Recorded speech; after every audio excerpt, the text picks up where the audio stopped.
Philando Castile.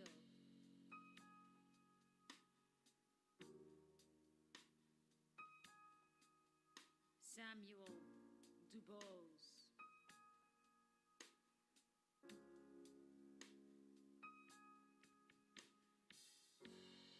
Freddie Gray.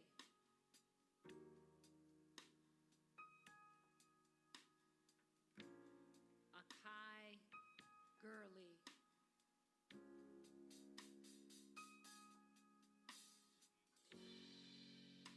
Tamir Rice.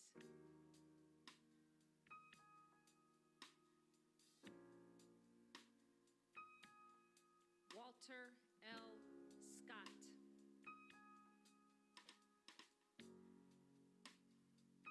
Sandra Bland.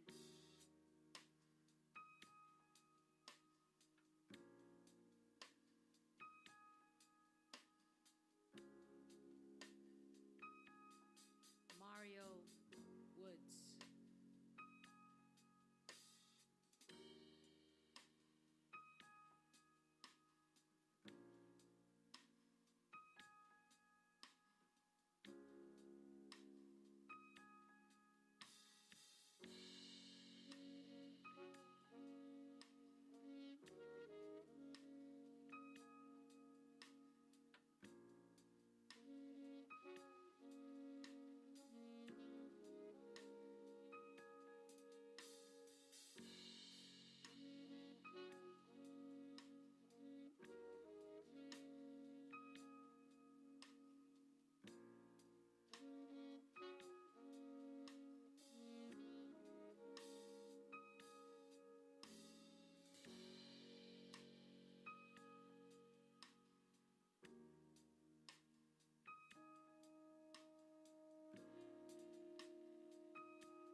Philando Castile.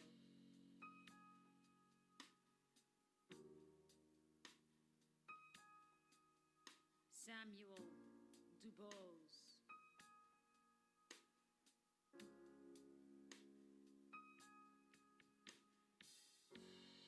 Freddie Gray.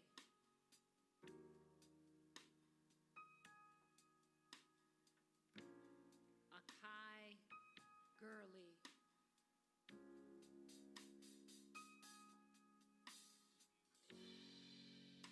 Tamir Rice.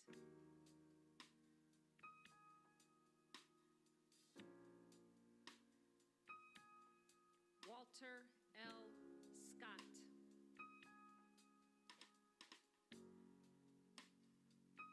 Sandra Bland.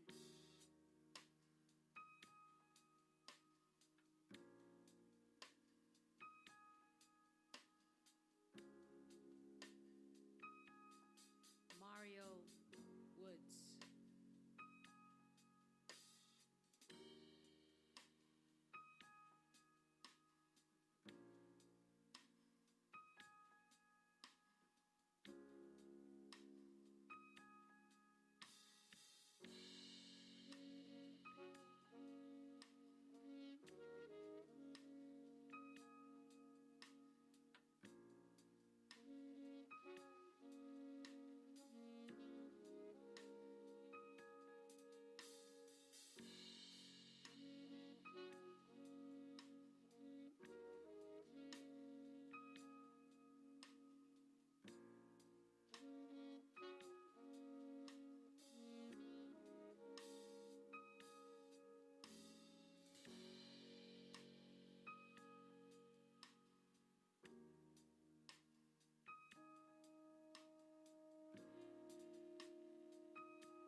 Rolando Castillo.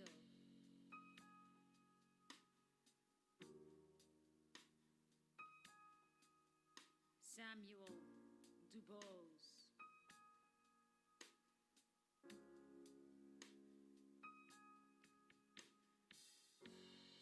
Freddie Gray.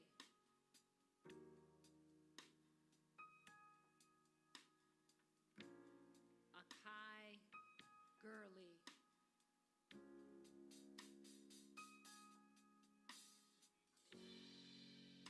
Tamir Rice.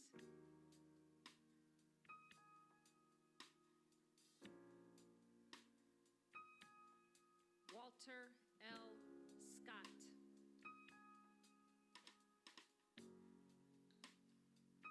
Sandra Bland. Two.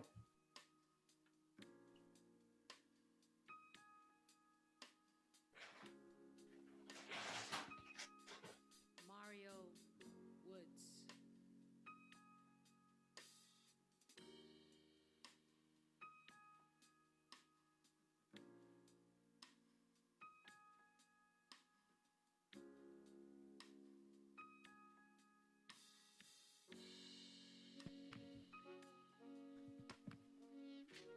Hello, everyone.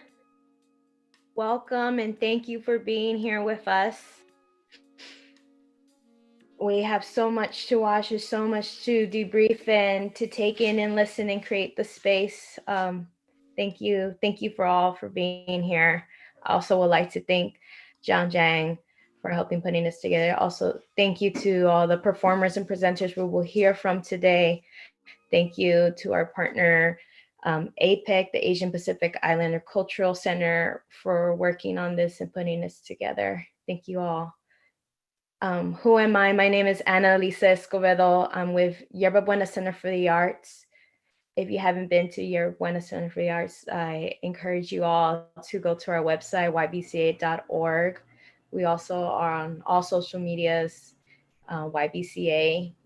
Please take a look at us. I also invite you guys to look at our homepage and how we are speaking, creating space, highlighting different programs over the years we've done that speaks to what our current situation is, how we're speaking and activating to be part of the Black Lives Matter movement. With that, I also encourage you guys to explore the Artist Power Center. The Artist Power Center we created where it's a platform where anybody can look for resources during this time. There is somebody there that you could chat with and also talk to on the phone to learn about those resources and how to support those resources, or especially for artists of all variety of genres that are in need right now. Yerba Buena Center for the Arts also has a program called the YBCA Fellows, and Jon Jang is one of our current fellows. He is grappling along with many others with the question, how do we mobilize and participate in public participation currently right now?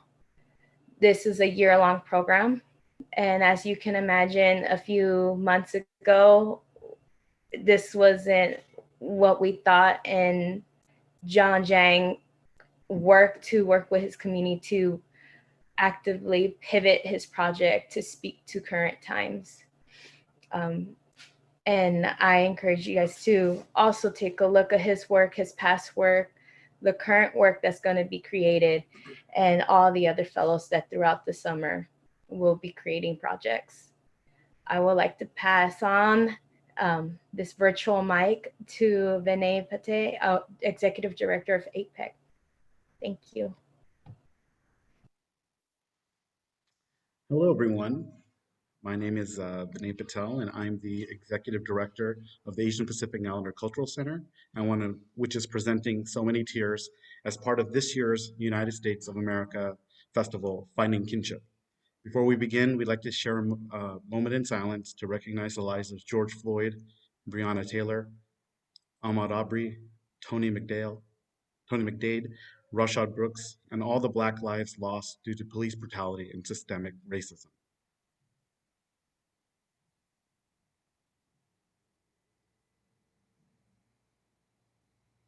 Thank you. We'd also like to honor and recognize the unceded and occupied Ramaytush Ohlone land that those of us working the festival reside on. We understand that a moment of silence for Black lives and recognizing the Indigenous land are only a few of the many ways and steps we can take in solidarity to decolonize our everyday lives. In the spirit of abundance, we hope that this online event opens up new possibilities and gives folks opportunity to learn, network, connect in a brave and safe space. With that, we welcome all of you for joining. Um, Today's a very special afternoon. We thank all of you for being here with us. We're very, very honored to help present this work and bring together some of our closest and dearest friends, Jon Jang, Genny Lim, Marcus Shelby, and Francis Wong. With that,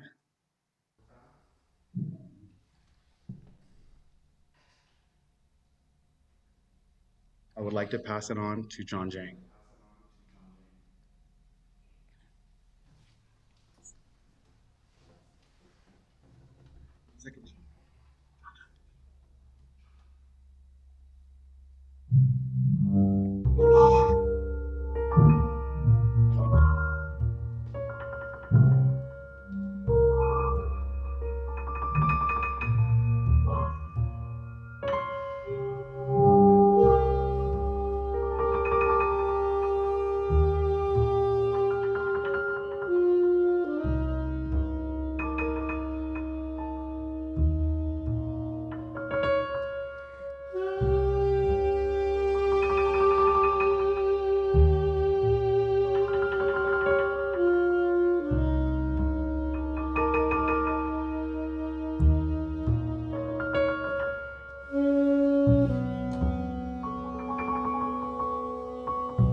You call from the city of rage. We watched you fall like a giant oak. Your hands were shackled behind you as you try to push away that knee. Black citizen under arrest. When you opened your mouth to speak, you were silenced. And when you cried, "I can't breathe," you were crucified. You were lynched. You were tried. You were tried in this world of pain and sorrow. You were drowned in the ocean of anguish and hope. You were scorched by the flames of white rage until you couldn't breathe. George Floyd. George Floyd, you took your last breath so that we can breathe.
Fernando Castile, Eric Gardner, Michael Brown, Akai Gurley, Tamir Rice, Walter Scott, Freddie Gray, Sandra Bland, Samuel DeBose, Mario Woods, Ahmad Arbery, Breonna Taylor, Rayshard Brooks, George Floyd, Mario Woods.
My name is Jon Jang.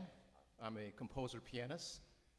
And the second work that you heard is a composition that I wrote entitled, "Why Did They Have to Shoot Him So Many Times?" And that was for Mario Woods.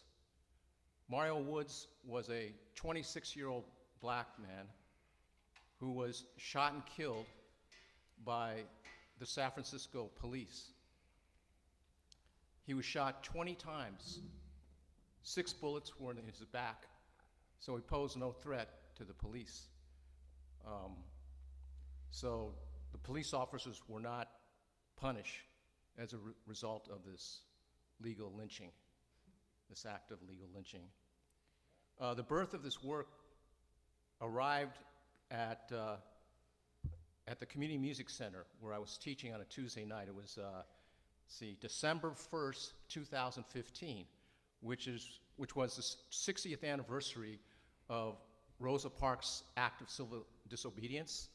And so I had a black woman high school student who just finished learning Alicia Keys' "I Ain't Got You." And so I thought it'd be appropriate for her to learn Nina Simone's rendition of Dr. Billy Taylor's civil rights anthem, "I Wish I Knew How It Felt to Be Free." And so I assigned this work to Jocelyn, and she didn't return for weeks.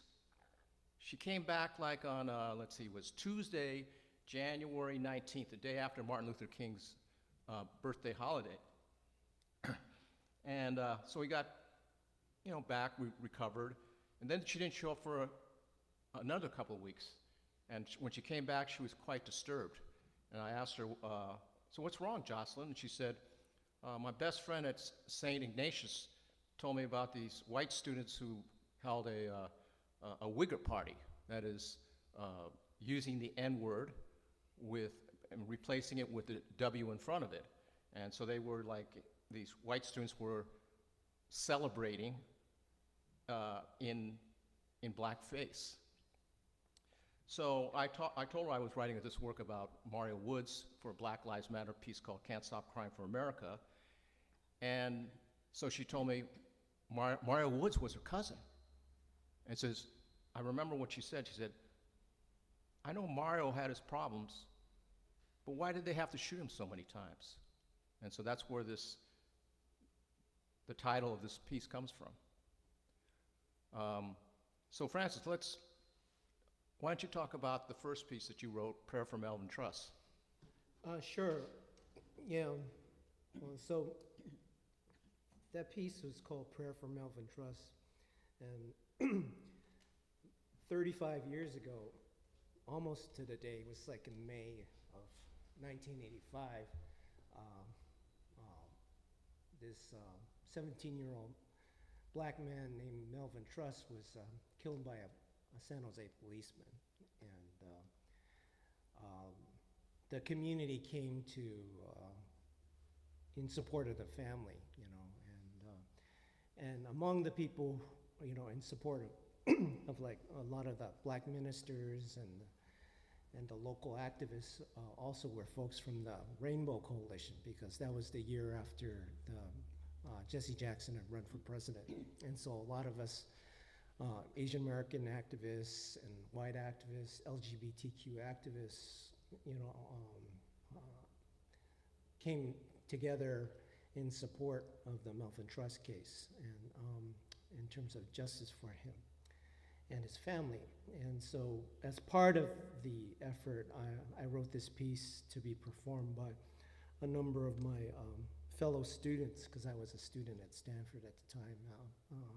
And there was a group of black students called Potential that hung out there, and we played this song at a kind of one of the early fundraisers for Melvin Truss's case. And so it was a defining moment for many of us at that time. And over the years, we've had to play this piece many times as to respond, whether it was the numerous cases. I think Trayvon Martin, we played it a few years ago. And so I think it's, this music, it's just part of a tradition of resistance and a tradition of calling out, you know, to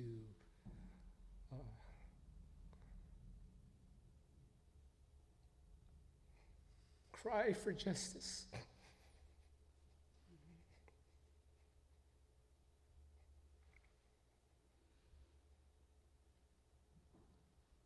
So, Marcus, would you like to, you know, share some of your thoughts about, well, anything, your work, your life, or about what's going on today? Well, briefly, I'll just say that I'm very honored to be with my brothers and sisters here who welcomed me to San Francisco 24, 25 years ago, and who I've learned from in regards to using music to represent our history, to explain our history, to empower our communities. I learned through you all, and I've been very thankful for that. The black community and the Asian community have always been tight, have always been together, and have always fought for justice. And as artists, that has been the most important part of my career, is to be able to lift my voice. And I'm thankful for y'all showing me how to do that. And I'm thankful for this moment in time when we're, you know, finally, you know, pretty loud chorus yelling out Black Lives Matter. But we also have to go a little step further, because even though we do know that Black Lives Matter, the step further is that Black lives are valued. And we see how it's played out on the streets, whether it's at the hands of police violence. If we look through the lens of history, it goes all the way back to where we see the value of Black lives not being valued and therefore being expendable. And so the next step is to really be putting that value at work. And I'm going to be using my music, my voice, working with my brothers and sisters, my family here to continue to lift that as a value. Thank you very much, Marcus. You're welcome. I just want to add that until the most oppressed among us is lifted, none of us can truly ever be free. About maybe 15 years ago, John and James Newton did a piece about Paul Robeson, and I was honored to be part of that collaboration, and I learned a lot about Paul Robeson. He was a true civil rights crusader, human rights fighter, and he even learned how to speak Chinese, and he had a great connection with the Asian people. And I think John and I took that to heart and saw the profound connection between our peoples, even our languages. Senegalese and Nigerian language are tonal, like Chinese language. And I was doing a residency at Viz Valley many, many years ago, and I was playing some music, and this African-American middle school girl says, "What is that, Chinese?" I said, "No, that's Senegalese," and she was stunned. And it was kind of a wake-up call that, you know, it's all this divisionism and polarization that has happened more recently in our human history that has caused these race wars, and they must end. Yeah, and I'll say in history, we've had a number of Black leaders who've supported, like the Chinese immigrants before the Chinese Exclusion Act. Frederick Douglass was one of the great Black mass leaders who fought for Chinese immigrants' rights to be U.S. citizens, as well as Senator Blanche Kelso Bruce, who was a senator in Mississippi from 1875 to 1881. So, so before we play the next piece, I just want to explain about where this title comes, So Many Tears. The title comes directly from a work by Tupac Shakur. So Many Tears was a 1995 recording on Me Against the World. And there's a line in that song that says, I lost so many peers, so I shed so many tears. Wow. And also there was, my work was Can't Stop Crying for America, Black Lives Matter. And so then there's Eric Michael Dyson has a new book out that's called Tears We Cannot Stop. So this metaphor of the tears resonates, I think, within our nation, that we're grieving. And just like Francis saying about tears for justice in the Melvin Trust piece. So, but once we go through this grieving period, which never stops, it's also time for, action. And so, and I think once we really deeply embrace our history of oppression, particularly of Black people, Indigenous people, Latino people, and Asian Americans, then we can reach some kind of reconciliation. But if we don't really study our history, then we're going to be the same place. It's going to keep happening like this. So, okay, we're going to perform a work called The Chinese Must Go.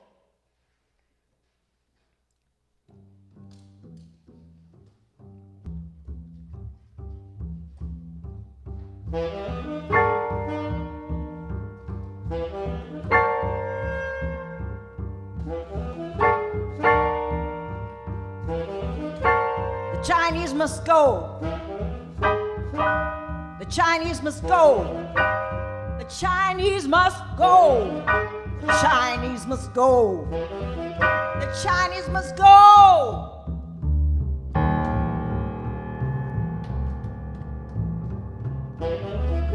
We invented porcelain, bronze, silk, tea production, acupuncture, and the kite. The first to come, but the first to go. We invented the umbrella, the seismograph, hey, the toothbrush, the seed drill. We invented row crop farming, smelting, noodles, the first to come and the first to go.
We dredged your swamplands.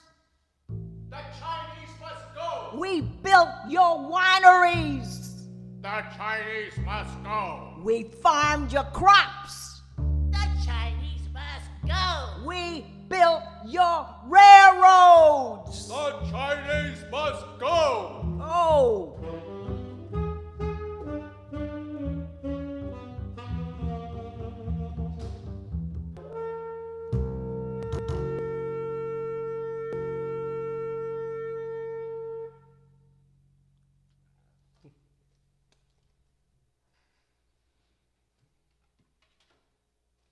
So what is Chinese Must Go about? Well, in 1877, Dennis Kearney was an anti-Chinese agitator who rose to political fame as a leader of the Working Man's Party. And so Dennis Kearney, he was best known for delivering anti-demagogic speeches with the refrain, "The Chinese must go." And he delivered them at public outdoor rallies. It stirred anti-Chinese sentiment among the white working class. So during the 1870s, white America believed that the Chinese immigrants in America were culturally inferior, physically grotesque, morally depraved, and more important to that's relevant today, carriers of the deadliest diseases. So like, Kearney pressured the government to create the Chinese Exclusion Act in 1882, which meant that Chinese immigrants were the first group to be banned from the United States solely on the basis of race. So in 1900 in San Francisco, with the presence of the bubonic plague, it was fabricated as a deliberate scare by the Board of Health in a campaign out of a necessity to get rid of the Chinese and burn down Chinatown. So we see what's happening with the impact of Trump renaming COVID-19 or the coronavirus as a Chinese virus. There's been 2,000 incidents of physical and verbal attacks on Asian Americans, attacking them with racist rants, go back where you came from, or you're carrying this disease, or the Chinese are filthy. I think it was yesterday in New York, in the Queens area, that a white man attacked, I think he was Korean or Chinese, probably Korean, calling him names, telling him to go back where he came from, that he's filthy. There's been a number of incidents like that, but I think I'll stop right here. Also, not just Trump, but also a number of Republican Party actors who, one person said that, one politician said that Chinese eat bats and rats and snakes. And so, yes, it's this common theme that we are carriers of the deadliest diseases. So let me ask Genny to share some thoughts. Yeah, and at the time of the bubonic plague, they burned down Chinatown. I mean, they just, said this is filth, and they just, lit a match to much of Chinatown, burned it down. And in 1917, there was a terrible Wyoming Rock Springs massacre where they just went through the Chinese settlement there and torched it, killed hundreds of Chinese. Most of them were bachelors working in the mines, et cetera. So we're seeing a spike, a surge along with the pandemic, a surge in racism against not just, the Chinese. All Asians are targeted as well as the blacks for, different reasons. But again, it's something that I think we're at a turning point and we can turn this around. And thank God the youth are picking up, and they're able, 15-year-olds, to galvanize thousands of people to these protests, and we're in the middle of a revolution. And so that's the sad thing, but also I think that's an encouraging thing. Marcus, would you like to share some thoughts with us? Well, I just listening to Genny, and white supremacy doesn't care what's in its way. Especially when it's in its last throes. And whether you're black, whether you're Latino, certainly if you're poor, gay, it doesn't matter. And so we're at a point now where it's prudent that we work together to smash the lasting vestiges of white supremacy, whether it's in how it's edified in our statues and edified in our public spaces, whether it's codified in our books, whether it's repeated over and over subtly or not so subtly in our music. We got to destroy it, and we got to uproot it. And so it's opportunities like this as artists to be able to speak, be able to play, be able to create, is what Nina Simone said we must do. We must use our art to speak about the world around us. So I'm thankful for this platform, and thank you to my colleagues here. And Francis, you get the last word, or maybe almost the last word. Well, I just wanted to say, since both of you talked about Chinatown, that Chinatown is not just a historical place, it is today. And the resistance that carried Chinatown through many trials over the year, it continues to be a place where people are fighting for justice and are trying to, whether it's fight the virus, COVID-19, quite a bit of self-organized mobilization here in the community to try to, address the pandemic, as well as having a place for us to speak our mind, Here we are, 945, it was very important for us to come to this space here, to come to Chinatown, to perform this work, and to take our place, I think, with everyone else. So I just wanted to give a shout out to some of our friends down in Portsmouth Square who are painting murals, and they're doing all this art, doing an art action. And I think, to echo something that what Marcus said about how people are really looking at how we can carry art can carry the message, and that art can carry the mobilization that we need to resist and to carry forward the moment that we're in. So Chinese Culture Center, they organize this kind of, there's about, when I was down there, about 50 people kind of doing different signs and a big mural.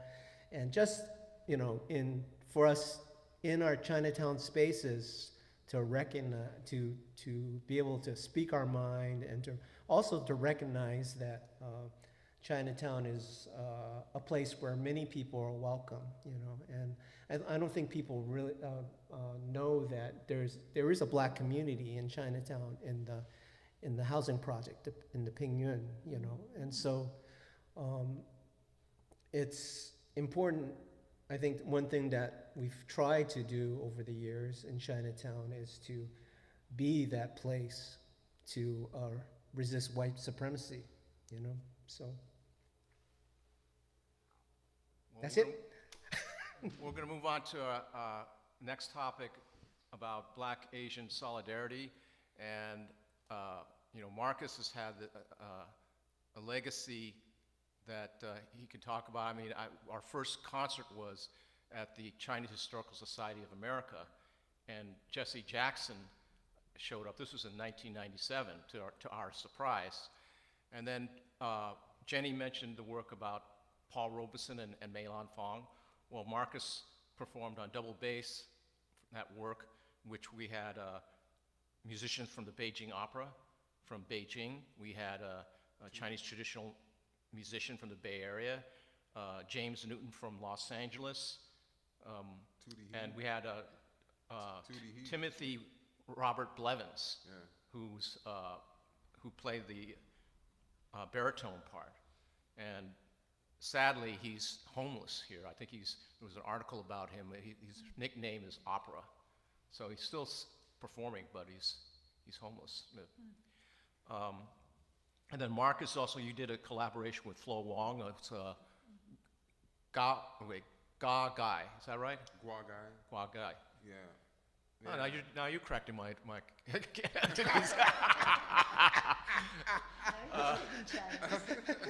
so that, why don't you talk about, and then you did an arrangement of the Butterfly Lover song, and you performed it in Chinatown as part of the Chinatown Music Festival. And Marcus has been one of the most popular participants as a composer, band leader, and performer in the Chinatown Music Festival. I think you've appeared, 5 times, or?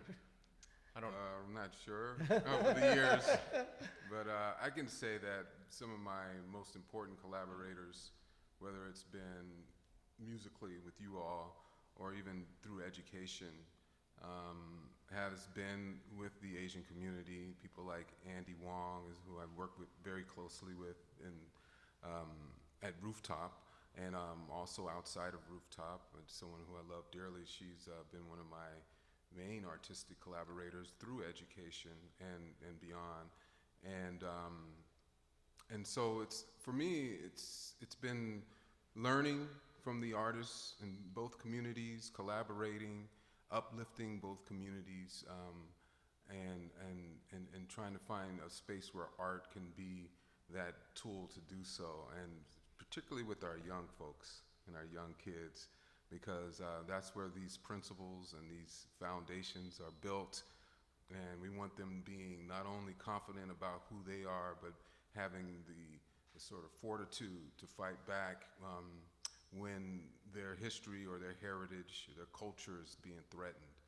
And so I think we share a lot of that. Our histories speak to that. And I believe our futures will be linked because of that. And do you remember in 2010 when a Chinese, I don't know if it was a Chinese couple, but a Chinese man was beaten by two black men, I think in Oakland. And we came together, we formed a group with Howard Wiley on trap set drums, Francis Wong on saxophone, and wait a minute, was that Dazan played track. Dazan played drums. Oh yeah, Dazan played drums and Yeah. Howard Wiley played saxophone. Sax, yeah. Yeah. Got it. It's just Yeah. so, and we performed it at the African American Art and Cultural Complex, and the director at that time was London Breed, That's right. who's now our mayor. Yeah, again, we have, I think that the initiative to respond quickly when there's been conflict or perceptions that made it seem like our communities were at odds, I think artists, as artists, it's our responsibility to fight back that narrative and show the links that we have and have had and will always have. And I think that concert was an example of that. All right, so Jenny, do you want to share any? You're fine, okay. Francis? No, I think I said my last words. No, I'm just kidding. Okay, so we're going to end on a positive note. We want to, well, I'll just tell you the story about, in 1992, about Rodney King's verdict, that after the riots, Peter Uberoth wanted to rebuild LA. And I rejected that idea. I said we should try to recreate LA. We don't want to rebuild it and then it's the same thing, the same problem. Like recreating might be taking a burnt down Safeway store and making it an art and cultural center. You know, so that's what we have to be thinking about, reimagining, recreating America. And so, and that means transforming it. And so we're going to end with this work that was born out of Francis Wong's, our community building experience during the 1980s with the Chinese Progressive Association. And we were also inspired by Jesse Jackson, who was the first presidential candidate to speak in San Francisco Chinatown. He made a number of multiple visits, and he didn't just speak about black issues, or he was very culturally literate about Asian American issues such as anti-immigration bills such as the Simpson-Mazzoli or the Justice for Vincent Chin campaign. Vincent Chin was a 27-year-old Chinese American who was beaten to death with a baseball bat by two white men in a suburb outside of Detroit on June 19th, 1982. So yesterday was the 30th anniversary of the killing of Vincent Chin. And these two white men beat Vincent Chin to death because to them, he represented the Japanese auto industry. And so Ronald Evans, who was like one of the drunken white men, who's also still a foreman for an auto plant, spewed his hateful racist rage. He says, because of you little mother F-kers, we, and I'll put this insert, we white Americans are out of jobs. And so the two white men were exonerated by the US court system with just a $3,700 fine and 3 months probation. So Vincent Chin was made a scapegoat, but there was, the positive part of this, there was a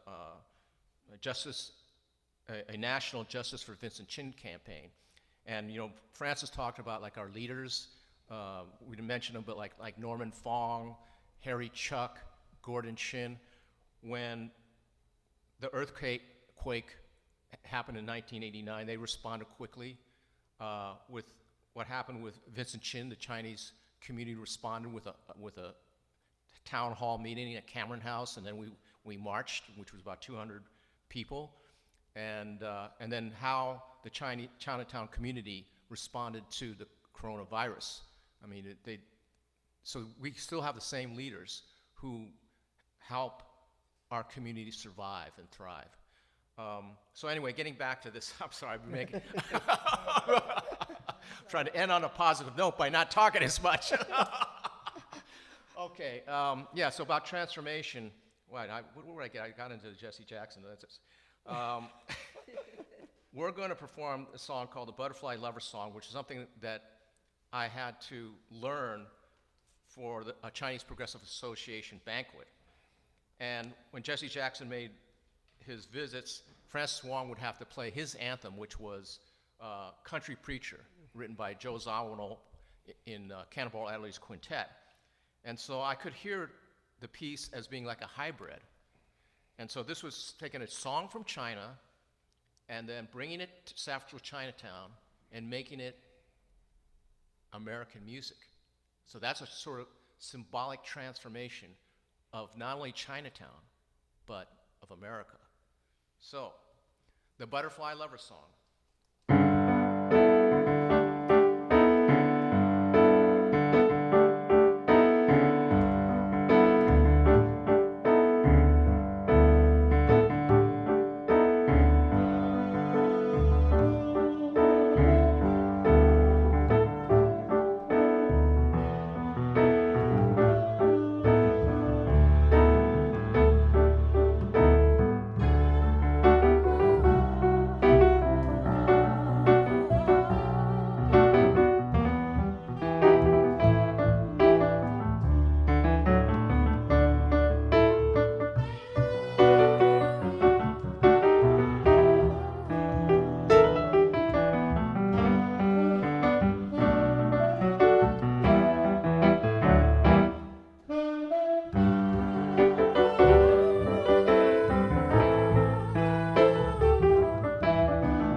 Performer, Genny Lim.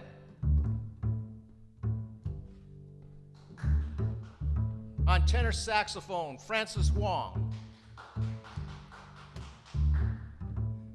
On double bass, Marcus Shelby. And I'm Jon Jang on piano.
we'll do a question and answer portion. You guys can send your questions in through the chat, and we'll read them out loud to our panelists, our artists. Thank you so much, John, Jenny, Marcus, Francis, for sharing with us and leading us through some very difficult times.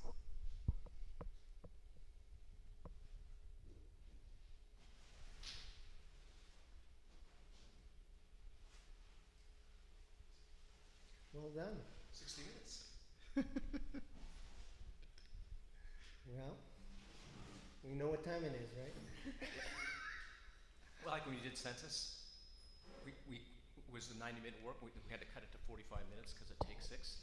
We did it in 47 minutes. Oh, wow. I told Max that. He said, so, John, there was a question from Dina Jiang asking.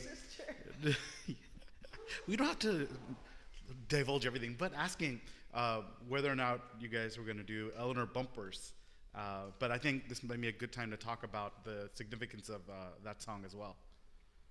oh, Eleanor bumpers? Okay, let's see, it was in 1984 I was performing in New York, and a friend of mine, Greg Morizumi, who was active in the Justice for Eleanor Bumpers campaign, invited me to a commemorative event. It was originally scheduled at a school, but the bureaucrats blocked it, even though it was planned months ahead. And so the commemorative event for Eleanor Bumpers was held at a church. A black minister opened his doors. And so let me explain to you, who was Eleanor Bumpers? She was a 66-year-old black grandmother who was murdered for not paying her rent on time. You can Google it. She eventually received a settlement. But let's see, what happened was that the police officers were trying to evict her, and she lived in the Bronx, and she was afraid for her life. I think they said she might have grabbed her knife. Anyway, the details doesn't matter. They shot her twice, and she died. But the community came together, black activists, and then Greg Morizumi, who's Japanese Chinese American. And on our friends on YouTube, the Curtis family C Notes asked the question, John, who did you study with? You sound amazing. Who I studied? Who did you study with? You sound amazing. Well, first, I started late. I started studying piano at 19, but I should preface this that I was in a garage band when I was 13 years old. I played the Farfisa organ. In fact, my first gig was, I was 13 years old, was a high school dance. And we were in middle school, and we performed works by Jimi Hendrix before Jimi Hendrix was well known.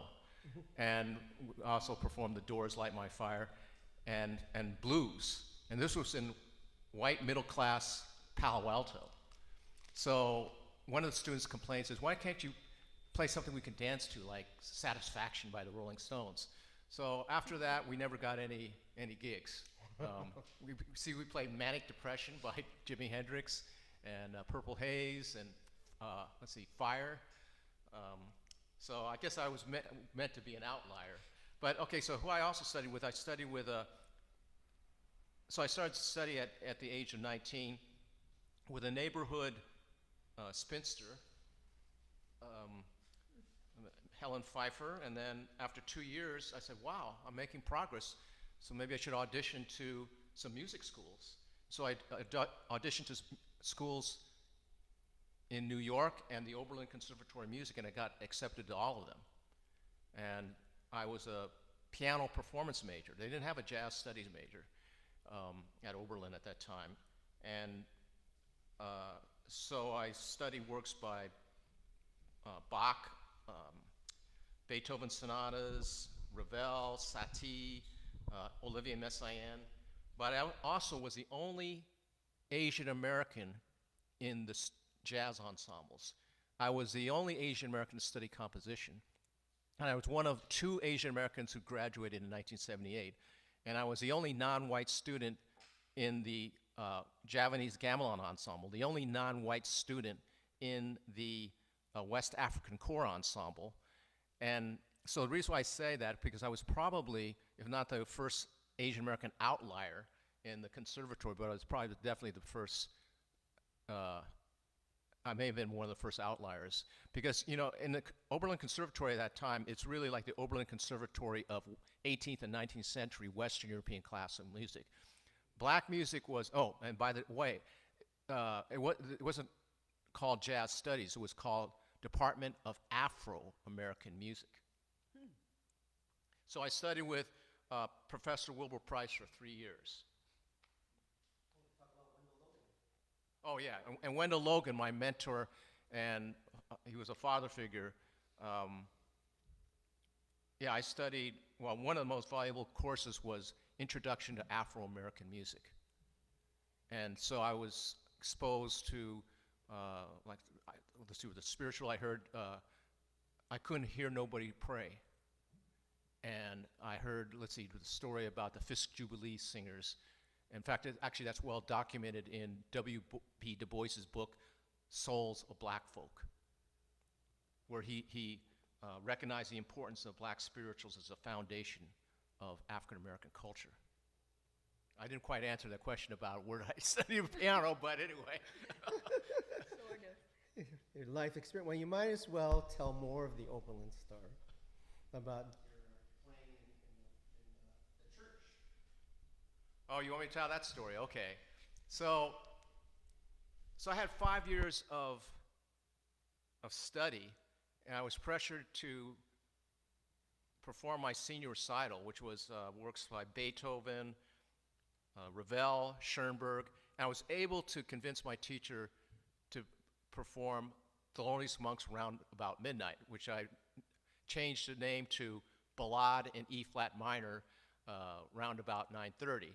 And there's a story behind that, how I was able to get my teacher to allow me to perform that work. During the summer of Oberlin, the conservatory was closed, so I was in desperate need to find a piano to help me prepare for my senior recital in September. And so I posted an advertisement at the town's bank, and I received a response from a black woman music teacher who played church, who played in the black church on Sundays. But because she was undergoing a surgery and needed time to recover, she said that you can practice at the church if in exchange for performing in the Sunday services. So on my first day, I could hear whispers like, "Who is that heathen? Who is that Oriental, foreigner doing in our church?" I mean, this is Oberlin, Ohio, which is Midwestern rural. The town had like 8,000 people, and 3,000 was this college community. Actually, the 3,000 were students, so that must mean there was about half the population was a college community. And so there was let's see. And so anyway, the black church congregation finally learned to accept me. By the time I got to the senior recital, I invited the black church congregation to come, and the concert hall was packed because it was the first concert of the year, and freshmen at Oberlin wanted to come to see what was the senior recital like. And so I received, so the black church congregation attended, and I received a standing ovation, and I played Chopsticks as my encore. And so that was a defining moment for me. And my mentor, Dr. Wendell Logan, says, if you give to the black community, they give back. And see, Oberlin, there's a schism between the town, which has 30% Afro-American, and the college. The college, well, I think students, they gave a derogatory term still to this day that the townspeople are townies. And most of the black people, if they work in the college, they're part of the invisible architecture of food service or security. And to me, my mentor, Dr. Wendell Logan, that's why he got deported. The jazz studies, Afro-American music got deported into a broken down gymnasium. They got kicked out of the conservatory. So anyway, that's, when you ask me that story, it gets to be multiple stories. We have another question from the Curtis family C notes. It says, Francis, you mentioned you studied at Stanford. Were you a music major? No, I ended up being an economics major, but I tried to get into the jazz band, but I didn't make the cut. So that's my story about the music department at Stanford at the time. I think things have changed since then. Carrie Marita asks, when physical distancing is over, any plans for this group to perform publicly, particularly with Black Asian solidarity themes?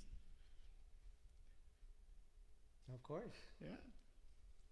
I think this, like this group has performed for the past, I don't know. We got a history, right? Yeah, I got a history already. It's like history will go on. Because that as long as we're alive. So 1997, right? That's when we were all in the room together. Yeah. In And then we also did Meet the Composer. yeah. Yeah. No, we as long as we are living in a racist society, we will always be here to actually try to fight against that through our art and through our words and through our music. So I don't see us tearing down this overnight. So we're gonna be doing the good fight as long as we have breath. Yeah, we have another question from our friends at Contemporary Asian Theater Scene.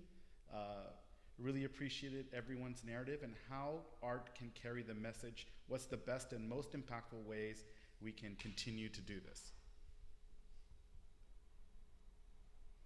Who's it directed to? Anyone. That's Cats, right? That's Cats in San okay, Jose. so Cats is one of the ways because Cats has been going on for so many years, and in fact, we have, well, especially John and I have, a relationship with Cats because Jerry Hura, who just passed, recently passed away, was a really close friend of ours, and so I think keeping the organizations, making space for artists to do our work, I think is a really key way for us to keep the good fight going.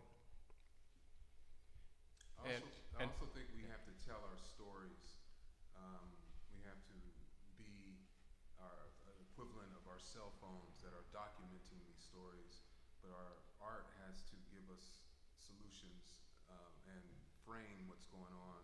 It always has been an impetus towards change, whether it was the civil rights movement, Harlem Renaissance, during the women's rights movement, the feminist movement, the gay rights movement, all these various movements, art has been a partner in it. So the way we keep going is to keep listening and interpreting through our work.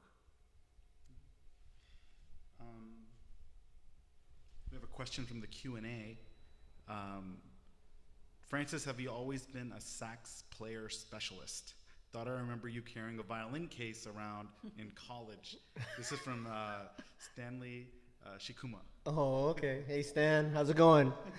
Stan, when I was a freshman in college, Stan lived on the first floor and I lived on the third floor. And so, I started out on the violin, and then actually when they cut the orchestra, the budget for the orchestra in middle school, the band teacher or the music teacher said, "Oh, I wanted you to stay in music, so here's a flute, here's a clarinet, here's a saxophone." So I think public schools was a way for me to keep playing music in the social setting in school, and actually that's how I got involved in this music, through that.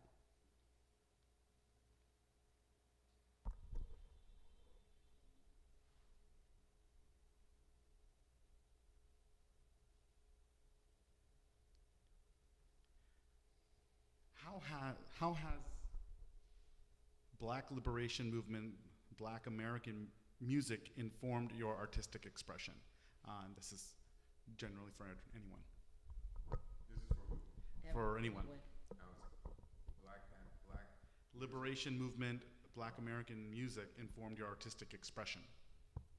I mean, I could answer that. Well, it goes back to our ancestors who used work songs, field cries, blues hollers, spirituals as a form of messaging and personal dignity while being forced to do labor. And so this is sort of the advent of Black music that has become the foundation of all American music. Rock and roll, hip hop, soul, punk, jazz, what we know as called jazz, funk music, gospel music. All of this comes from these early forms of the blues. And so I think that the best way to think about Black American music is how this music has told the story of our struggles and has allowed us to free ourselves. Matter of fact, the very definition of the blues for me is the pursuit of freedom. Whether it's melodic, harmonic, rhythmic, or even tone colors, that pursuit of freedom in every sense of the word. Improvisation, you can call it that. And so that kind of is the undergirding of our life experience since 1619 in this country. In a book by Malcolm X called By Any Means Necessary, Malcolm recognized the importance of Black music to Black liberation. And he said, Black music is the only area where Black people have created it and mastered it. And if Black people are given intellectual independence, they can reimagine a new society, a new system, just like the Black musician who improvised on something before he's heard it. When I was in high school, it was a very exciting time, and my post-college years as well. There was a bookstore in Palo Alto, again, a white middle-class suburb area, that had a number of books about Black music, and which were written by Black writers, such as Blues People and Black Music by Leroy Jones, otherwise known as Amiri Baraka, Music of Black Americans by History, Music of Black Americans History by Eileen Southern, Black American Music, Past and Present by Hildred Roach, Black Music for Lives by A.B. Spellman, let's see, Black, Blue and White by Ortiz Walton. Let's see, there were also white writers that wrote about Black music, and they didn't use that four-letter slave name, the word jazz, such as, let's see, Frank Kofsky wrote a book called, let's see, Black Nationalism and the Revolution in Music. I think that was what it, and there's a chapter where John Coltrane is linked with the Black Revolution. And then there's Ben Sidran, who wrote a book called Black Talk. As terms of the music specifically with recordings, well, Gary Bartz had a recording called Cinderella, and there's a piece called It's Nation Time in reference to the Black nation. And of course, there's Max Roach and Abby Lincoln, Oscar Brown Jr., the seminal recording, We Insist, the Freedom Now Suite. Archie Shepp, Things Have Got to Change, that piece by Cal Massey. And George Jackson, piece about George Jackson, who was led, a prison uprising and was killed. In fact, he wrote a book called Soledad Brothers. Let's see, what else off the top of my head? Archie Shepp, Max Roach, Charles Mingus, Fables of Faubus, and also Free Cell Block F, Tis Nazi USA, Haitian Fight Song, which to me was in reference to the Haitian rebellion, a major Black slave rebellion that was won. In fact, let's see. Remember Rockefeller? Remember Rockefeller at Attica? Yeah. Oh, yeah. It's about Attica Blues, Archie Shepp. Well, I'm talking about Charles Mingus. Remember Yeah. Rockefeller at Attica, Yeah. which spoke to the growing prison industrial complex in the mid-'70s at the time. I don't know if he knew it was going to explode the way it did, but Right. that has to do with the prison riot. I believe it's 1975 or so. Right. Right. Then Nina Simone stuff, Mississippi Goddamn. Yeah, Mississippi Goddamn. John Coltrane, Alabama. Alabama. Sonny Rollins, which doesn't get a lot of talk, but he did a whole Freedom Suite. Yeah. He always gets left out of the conversation, but he might have been one of the first Right. to actually put something out there. I mean, there were other artists. Even Duke Ellington's Black, Brown, and Beige speaks to a different vision of black life in America and a future. You know, and he wrote that in 1943. Right.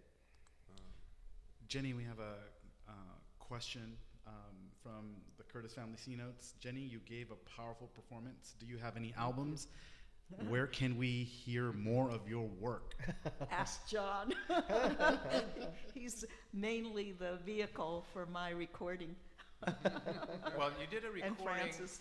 We did in Emeryville. Of course, I'm not credited on the recording, but let's see. On Solno, which is an Italian label based in Right. Milan, Island. Italy. That would be a great We did one. an Island, Thank you. the Immigrant Suite with the Jon Jang Octet. Right. Yeah. Yeah. So that's, you can get that. That's pretty available out there on. And then the one we did with Glenn Horiuchi, Oh yeah. Devotee. Yeah. That's also an Asian improv. And then I did a cassette with Herbie Lewis, a duel, many years ago, and it never got on a CD. That's how old I go. We have a question from June Hibino. Do you collaborate with young musicians of today in performances, classes, etc.? So, can apply to almost all of you, or all of you. Yeah, we're all part of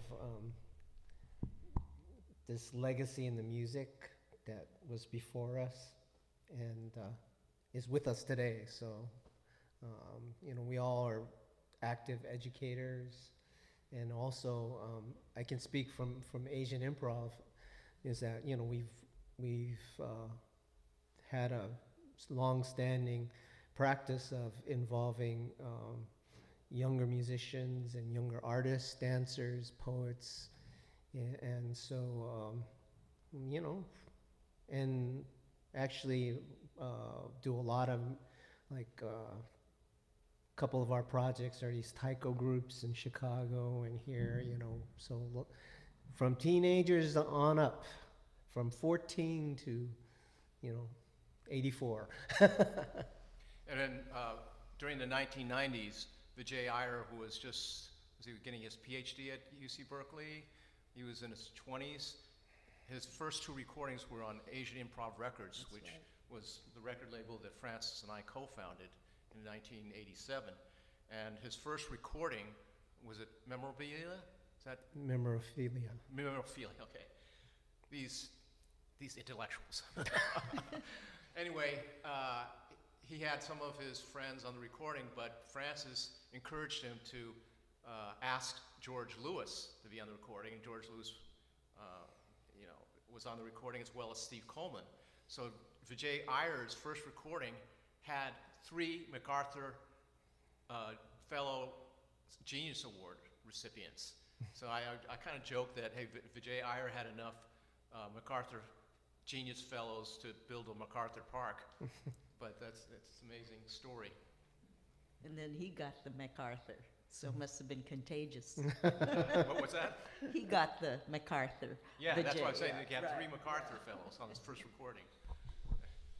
Marcus, do you want to comment on working with young people and also leading an orchestra too during these, along with being, you know, a commissioner and all this other stuff? You're actually trying to lead a big band as well.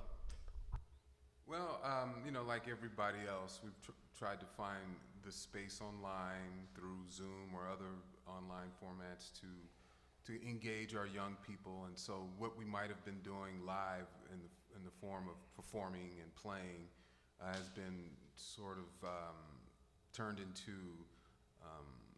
more or less individual lessons about history and people within the canon of our music. And so our lessons have been, today we're going to just talk about Thelonious Monk. Today we're going to talk about Bessie Smith, and I'll have a gang of videos, I'll have recordings, and what it has allowed me to do online that I can't do in person live is focus on each individual young kid on their instrument and give them individual assignments. And the good thing about these online formats has been the technology that you can share, whether it's documents, whether it's sort of real-time sharing videos and being able to kind of slow down the work for the kids and identify what might be challenging. And some kids can take on more, some need a little extra. And so that's been my 3-month experience working with young folks. And I can say that it's been pretty positive. For my own sort of big band, I haven't been able to do much, so I've just been writing and arranging and thinking about the future. I can say that because the project, this big band project I have, it's been around for 23 years. Yeah. It's always been a long-term project.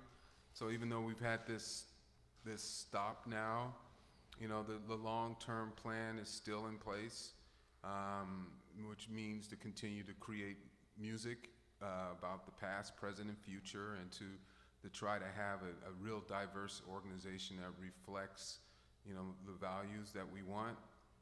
And so I'm constantly looking for young people, particularly people of color, women, all ranges of age, to have that sort of expressive musical canvas.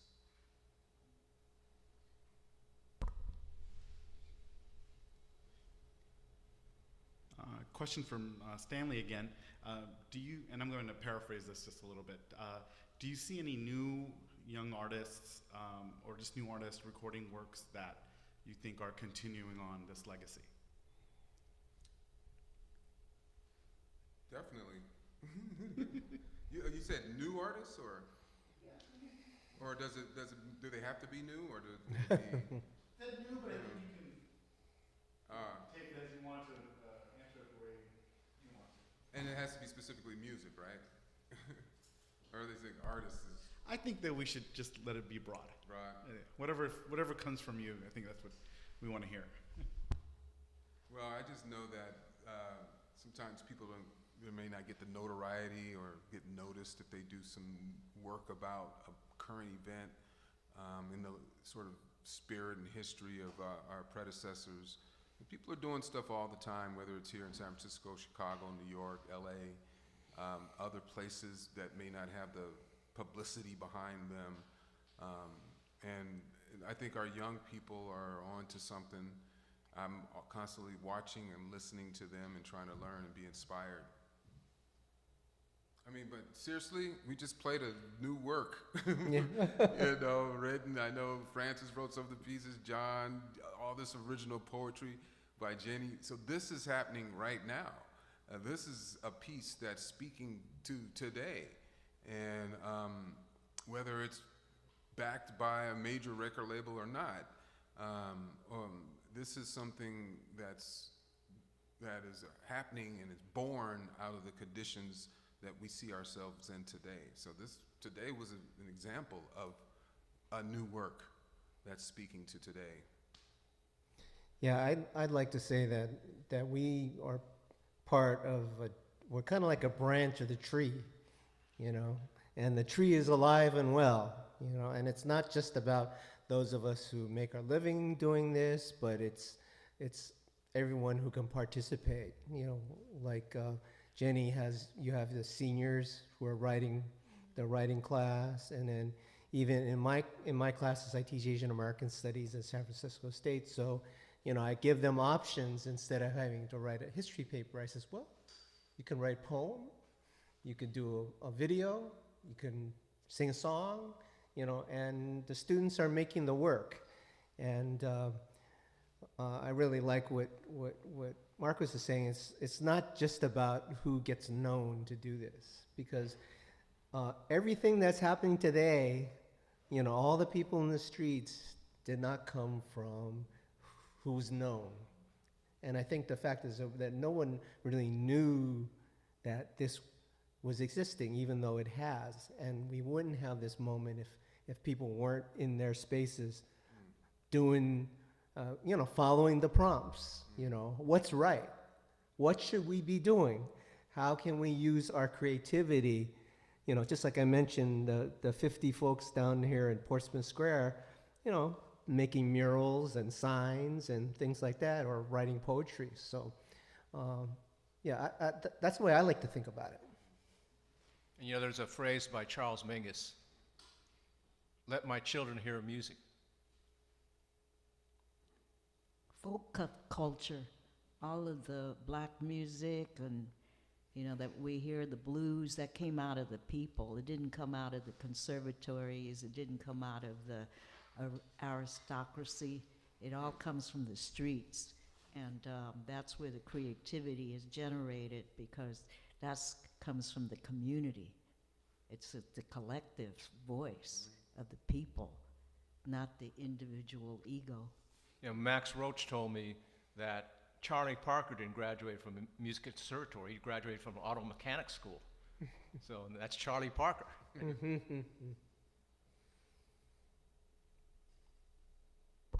Well, with that, we're going to end this very first virtual concert for both Asian Improv and API Cultural Center. And I don't know if this is true for YBC as well, but I wanted to thank Annalisa and Yerba Buena Center for the Arts.